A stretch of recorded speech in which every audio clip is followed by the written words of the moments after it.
Saint Figarland Garling was the biggest fraud of the God Valley incident, and I can't let this fact go silent. That's because of the way that people spoke about him and hyped his name before we actually seen him do anything. Yes, we saw him kill one of the celestial dragons, but they're not actually fighters. They're not actually supposed to be strong. They also said he's one of the holy knights, the last defenders of Mary Joie. He was part of the infamous panel where we see everybody who is in the race for the One Piece, and the biggest one of them all, which is what pretty much hyped up his character. He scarred Whitebeard. This was the one that got to me, as we already know how strong Whitebeard is and the aura that he personally has. So depending on how things went, we could really have seen Saint Figarland Garling put up numbers and be put up as one of the strongest characters in the series. But he did not live up to this at all, as all he was really capable of doing was killing non-combatants. So let's examine everything that happened in the God Valley incident accurately, so that we can really measure what Saint Figarland Garling truly did in that arc, and you're gonna be disappointed. So let's start off with the expectations we had of Garling before the arc, due to what we saw and we heard. We know that Garling is the leader of the Holy Knights. They hold a lot of authority, as he was basically the only character who we have seen kill a celestial dragon with no repercussions. Everybody deemed it to be fine. But the main hype for this character, it truly started when people decided to draw links between Whitebeard's scar and Saint Figarland Garling. And to be honest, I don't really blame them, as in chapter 434, Whitebeard says to Shanks that when he looks at his face, it makes his scar ache, the scar that he got from him. So this left us with two options of people who could have gave him this scar. We had Shanks' twin, Shamrock, or we had his father, Garling, due to the resemblance that they all possess. But also due to the fact that we know that Whitebeard is pretty old, a lot of people believed that it couldn't be Shamrock, it had to be Saint Figarland Garling. And due to the power that Whitebeard has and the strength that he possesses, if he was capable of performing this feat, Garling would be at a lot higher of a level. That's what a lot of people thought we were going to see at God Valley.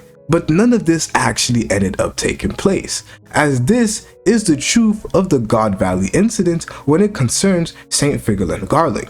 So Garling's start at God Valley began with him coming back to God Valley and killing the mother of his child so that he can win Shaki as his wife. In the process, he ended up leaving his kids to die as the hunting games begun on the island. Then the hunting games begun, where we had people who lived on this ark who were killed for points. A game where all those civilians had to run away and people who were a part of the Holy Knights went around and tried to kill them. Not only did they not have any sorts of weapons, but they were also in shackles, and most of them don't seem like they had any sort of battle experience. And this is where we see Garling truly excel against non-combatants and people who were literally in shackles and could do nothing to defend themselves.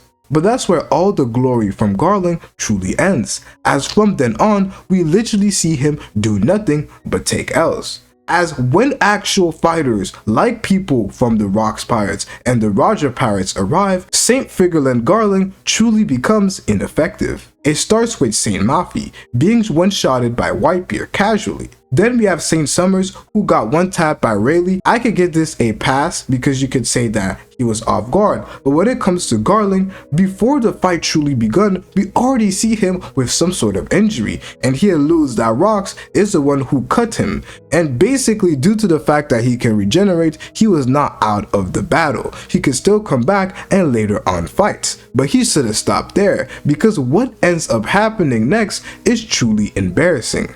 As just like all of the other Holy Knights members that we got to see fight, he ended up getting one-tapped, and it was by Rocks. This honestly was the worst way to go out, and it is a trend at this point. Not one of the members put up a decent fight. They were all one-tapped. So they are all frauds in my book. Oda made them seem like they could be formidable opponents, but in all actuality, they have no feats. The only thing they can really do is regenerate and get one-tapped, as we saw in God Valley. They didn't do anything and didn't warrant all of the hype they got, but this is the case especially for Saint Figarland Garling. He did not scar Whitebeard, and I waited for the arc to end, and I even waited an extra chapter to give him a pass and see what he could truly end up doing. But what I do see that the only real thing that he ended up doing was only fight versus NPCs and then end up stealing the glory at the end. I was not gonna forget this at all. Didn't include it in the intro, but the only thing he really did was go back to Rocks after actual fighters ended up defeating Rocks, meaning Garp and Roger, after they actually ended up fighting versus Rocks and rendering him unable to move, defeating him and lifting up that curse. We had Garling, who came in believing he had some type of aura. Oda, you couldn't fool me into believing that this guy has aura, as he popped in and dealt the final blow. It was also off screen, but we know that he is the one who ended up killing Rocks.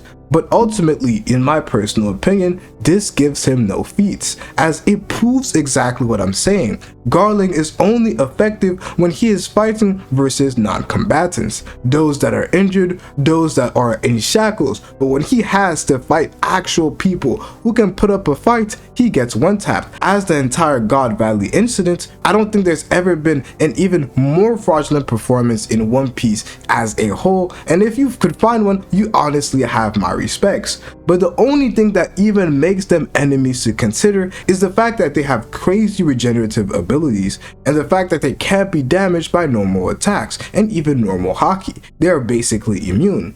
The entire group, in my opinion, are frauds, and Garling is the biggest fraud of them all. Without Imu, there would be absolutely nothing because of the crazy abilities that Imu's powers ended up granting them.